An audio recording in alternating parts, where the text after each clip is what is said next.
My name's Ann Gunn, and I'm one of the individual volunteers at the Public Environmental Data Partners organization. And this presentation is the first in what we hope will be a series. It's called the Introduction to Needs Scripting. Um, our working group does data preservation and data-thons, and we wanted to start a series of monthly Skillshares among our members. The most widely requested topic was, what is this person supposed to do when one of our data sets has been marked as needs scripting?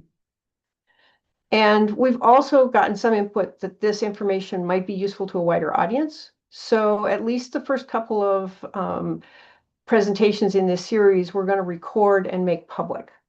There's a tiny URL up here to this slide deck, and it'll appear on many slides, and you can use it to either, if you've got two monitors, you can follow along on one monitor. Because I'm not going to be shelling out to external web pages very much. I'm going to be showing you screenshots. Or you can use it to get, if you record it, you can use it to get back to this presentation.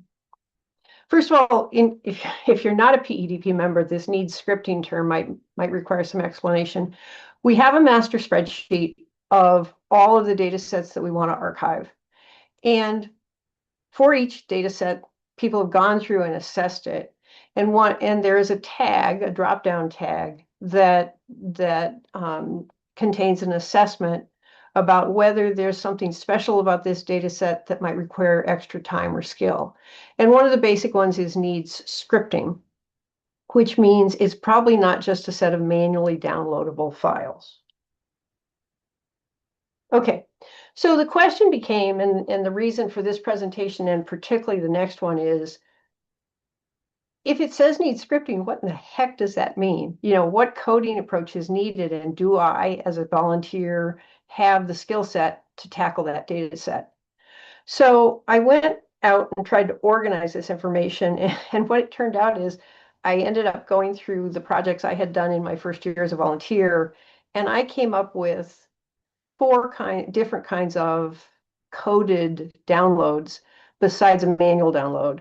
So this is in no way an authoritative list, but it seems like it covers the waterfront to me.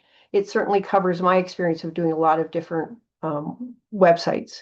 And I'm going to actually show you a little more detail about automated file downloads and web scraping, and then just talk real briefly about API and browser automation, which are essentially advanced topics.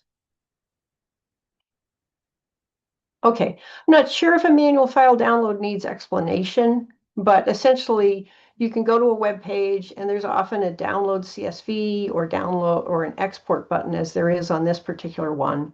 And this railroad equipment accident spreadsheet, I took it to be assigned to me, I downloaded it, and I did all of the things that we do to preserve that. Preservation, that is organizing things into our downloaded files into zip files and uploading to one of our repositories, is not covered in this presentation. The only thing I'd say is, a web page is going to have some number of files, and I don't think you should try to be a hero. If a web page has a few dozen files, or those files all have to be organized into folders in order to make sense later, it's really easy to make mistakes and hard to find them. But there are a lot of the websites that we preserve that it really is as easy as simple as pushing one button or a few. Okay, on to automated file download and an explanation. Each one of these next techniques I describe has this, on the first slide, it has the website that was downloaded, the code, sample code, which is in a GitHub repository, and the actual archive where I've saved that data. Okay, this pre-generated air quality file page had 1,900 plus files to download, and I sure didn't want to be pushing links.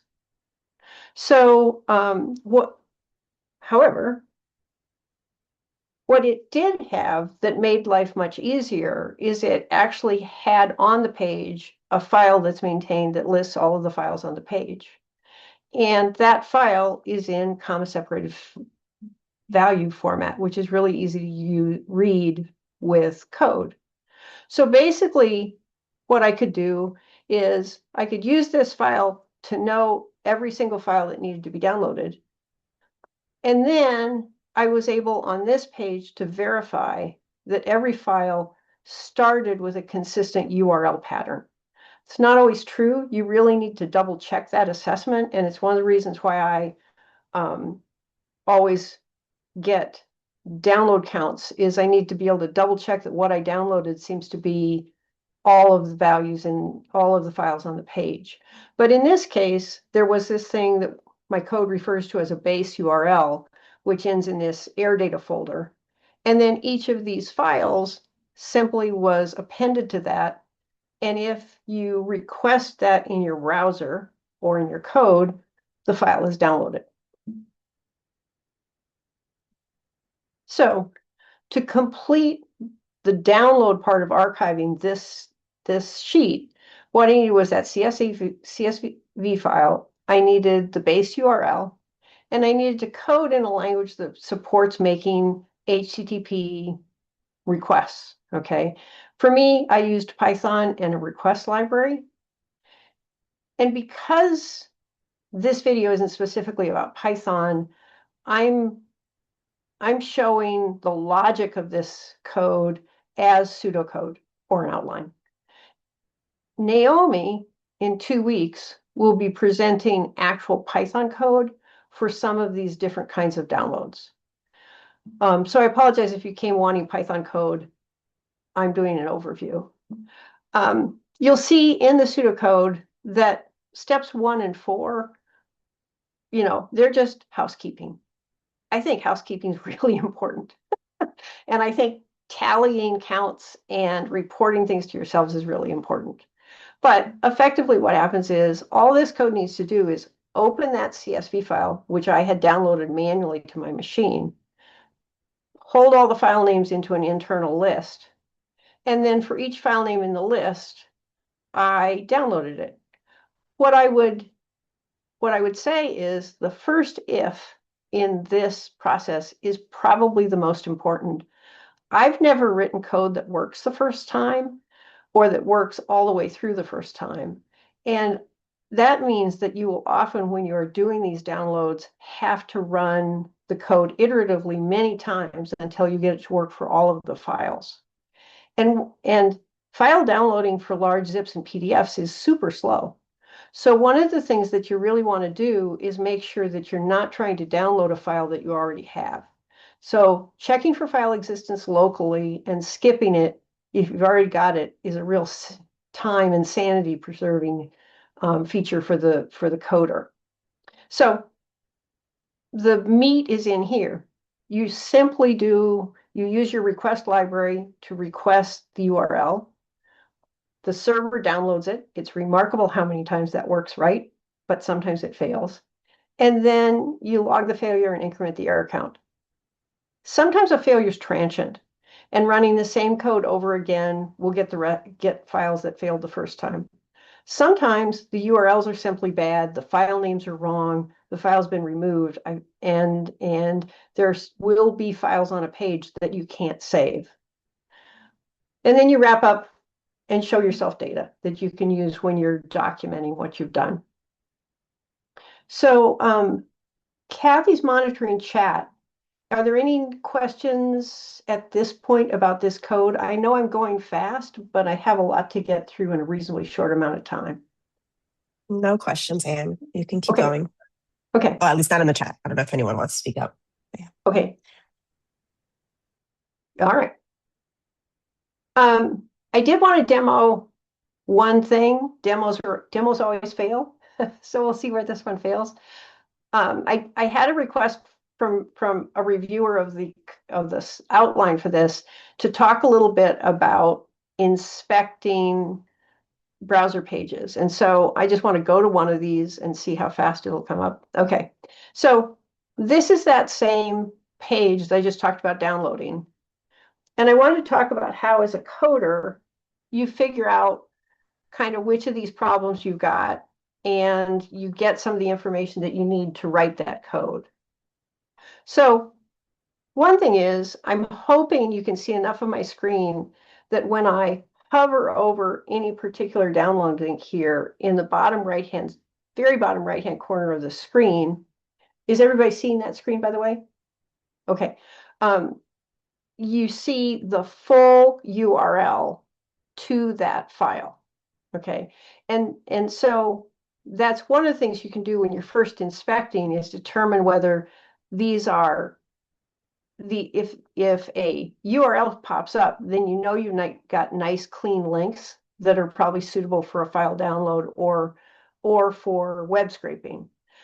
But the other thing is every browser can do two things. One is inspect. Now, how you get to inspect depends on your browser. And some of them, my experience with Safari, for example, is you may have to enable the feature before you can use it. But you'll note that I can go through and I can inspect these links, and they show up over here as highlighted text. Okay. Now, what I'm seeing is that actually on this page, that href, okay, the link, is only the file name. So if I were web scraping, I'd have to know that that got joined to that base URL that we looked at before. Okay. Which in this case, I think is actually the same URL that appears at the top of this page. And all you do is you take the zip file name, you attach it to there, and you'll download it. Okay. So inspect is really useful. There's a lot of cruft in here that has to do with HTML and CSS markup. And so if your eye isn't trained to ignore all that stuff by having worked with HTML and CSS, this could be fairly confusing. The other thing that you can use either as an alternative to the inspect, where you're really only looking at one element or another, or to supplement it, is to view page source. And this is a file that comes up in your browser and you can actually save it. And it can often be really useful to look at this in an editor where you can do find and replace or whatever. But again, if you're a little bit familiar with HTML and CSS, you know to go down past all that intro stuff. And then what you see is that for the year 2025, for example, you've got these zip files and the data. And that's the same data that's shown on the web page here. But in this case, it's in clean text.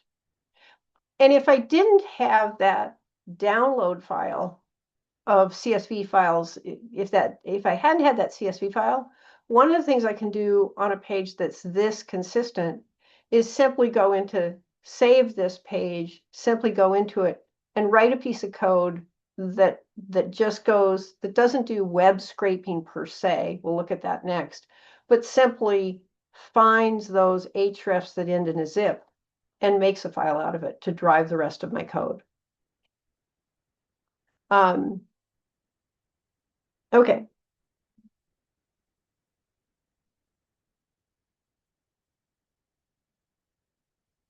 So web scraping itself, okay? You can't write web scraping code, I don't think, if you don't have some overview of how HTML works for sure and CSS somewhat, okay?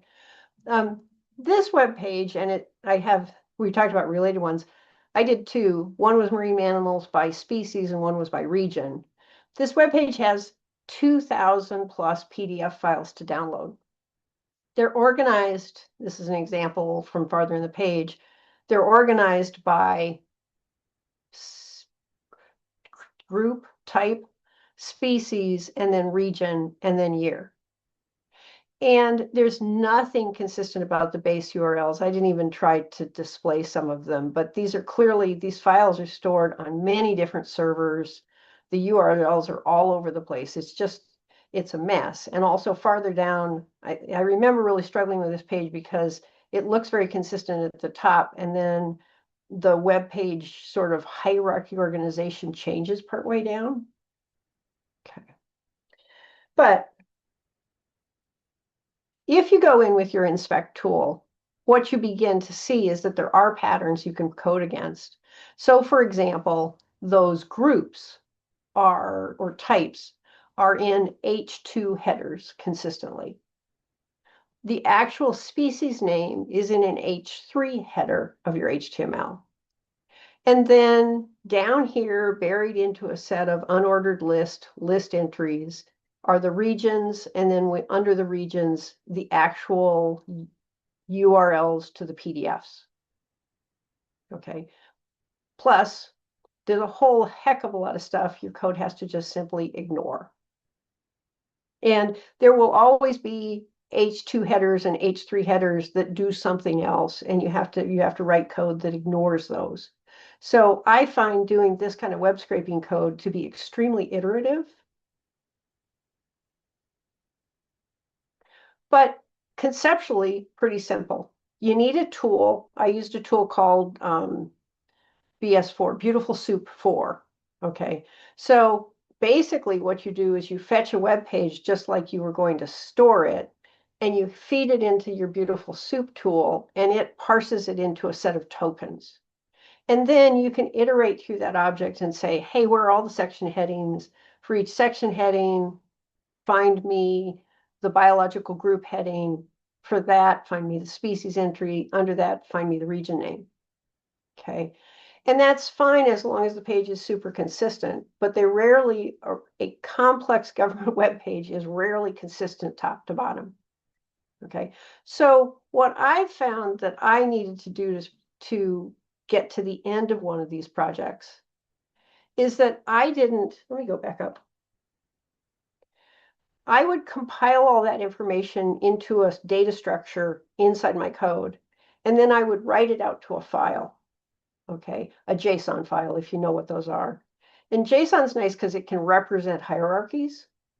So basically what I could do is I could work on this code over and over and over again, and I wasn't waiting for large PDF files to download in order to see whether it's working or not.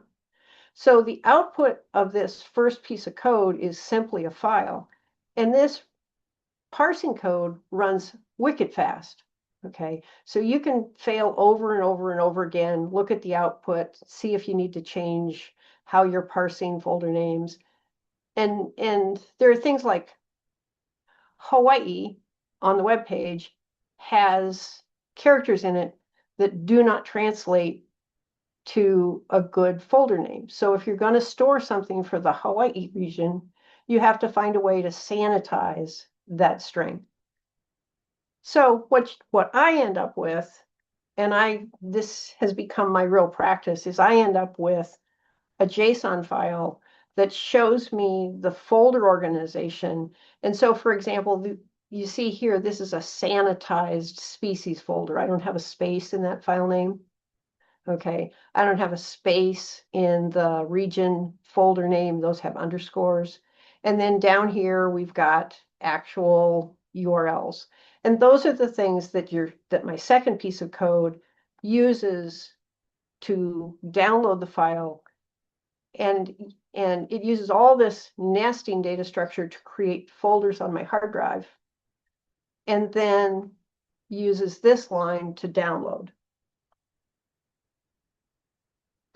And this is that download code that I found when I looked back.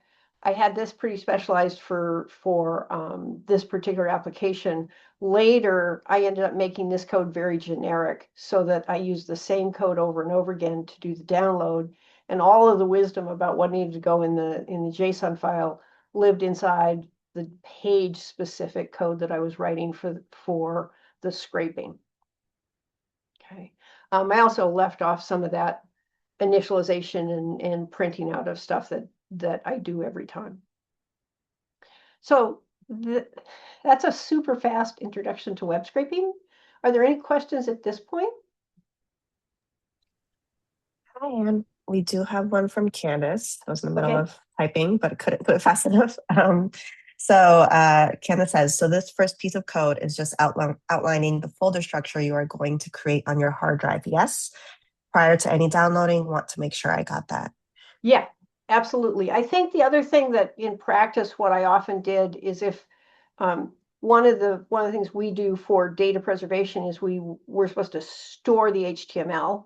So I would often use this piece of code, particularly if there were multiple web pages involved, to store the HTML locally also, just as a shortcut, so I didn't have to do something separate to download that page.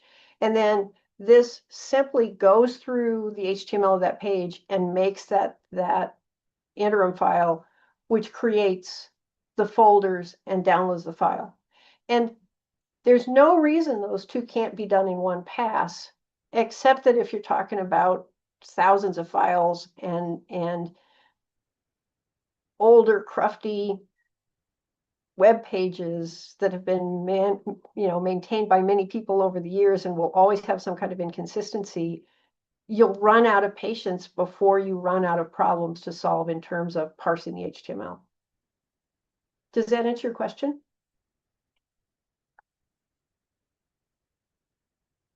Okay, assuming yes.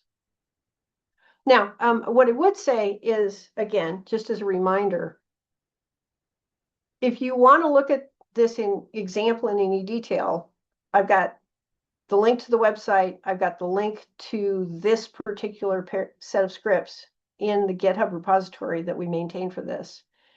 And I've got the Dataverse archive. One of the things I found is it takes a bunch of planning sometimes to figure out the right folder structure to zip up, to upload into one of the repositories.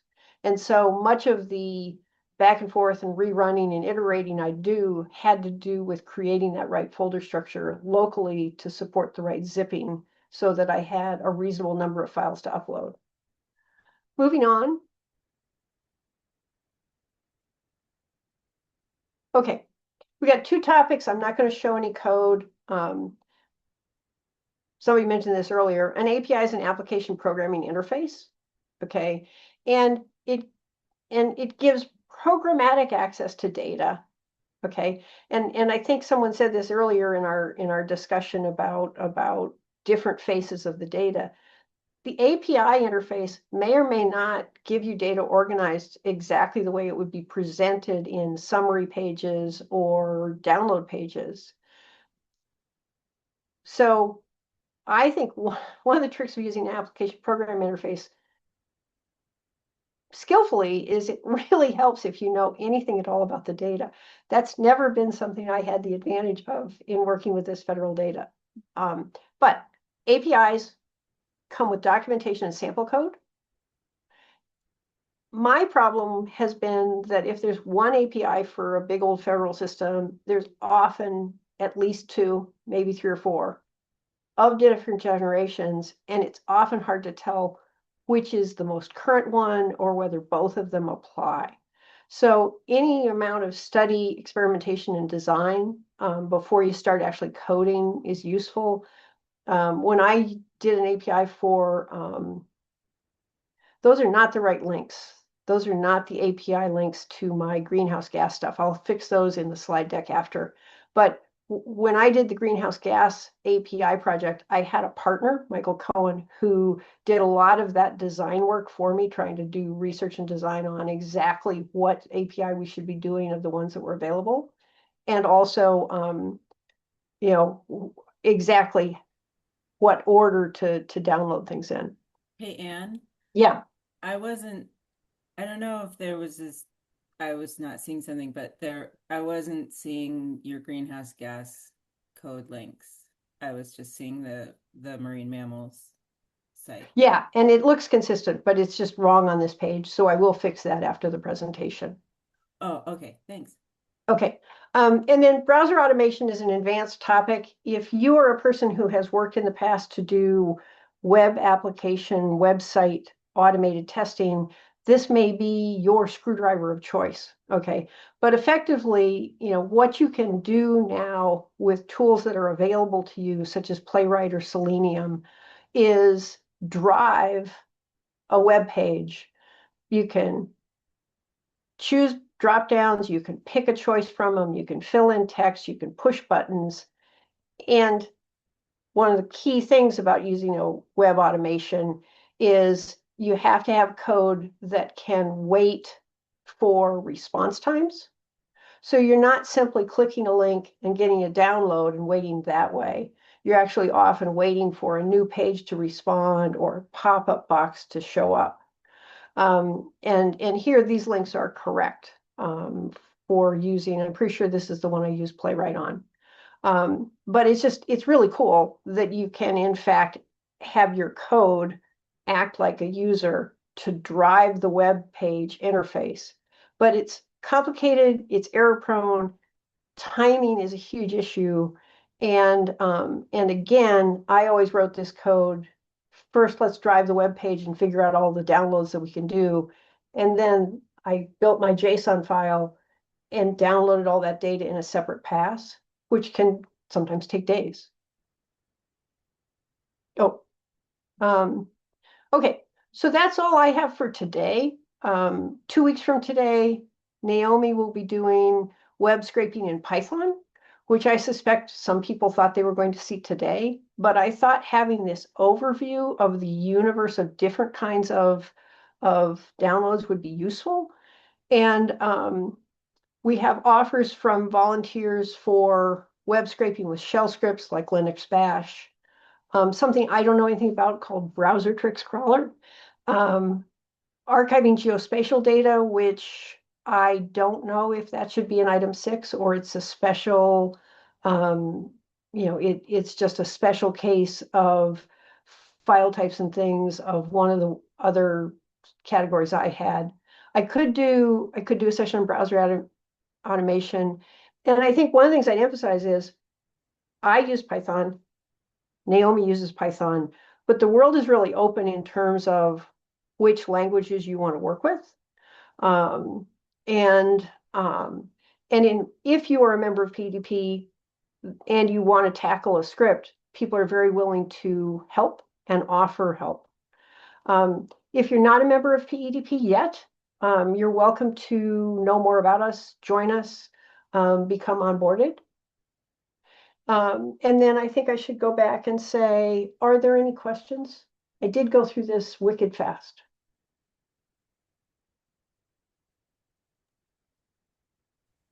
Kathy, am I good to go? You are good to go. Just getting applauses and thanks. Yeah, I don't have any other questions, but I'm really glad you did this intro to kind of set the stage. I found it very helpful. Okay, super. So we will do this again in 2 weeks, and this recording and the slide deck are both going to be public, so we can share them with the outside world and possibly, help others help themselves. Okay, so Naomi, would you stop the recording?